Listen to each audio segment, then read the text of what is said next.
Valdas skambinėja draugam. Ir noriu pasigirti, kad labai šauniai pravažiavom. Nu, iš pradžių ten buvo. Valdo namai. Ne, koja pradėjau skaudėti. Palapinė. Išrimi vienvietė. Visai nieko variantas, kaip iš Akžats. Čia Valduko dviratukas. Valdukas senasis alkoholikas. Neanoniminis, labai atviras žmogus. Čia jo bardakėlis. Čia jisai taip myli gamtą, sakė. Tai va, skarbonkis, papiriukai, viskas valiojasi. Čia yra indiški smilkalai, nes, kvapas turi būti skanus.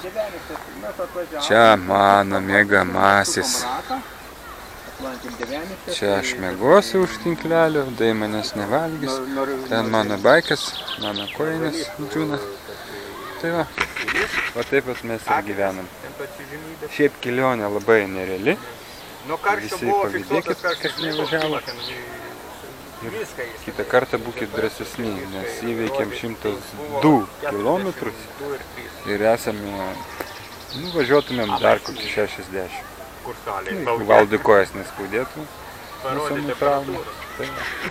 O dabar eisim maudytis. Mūsų laukia fainas krantas, šiltas vanduo ir malonus vakaras. Iki.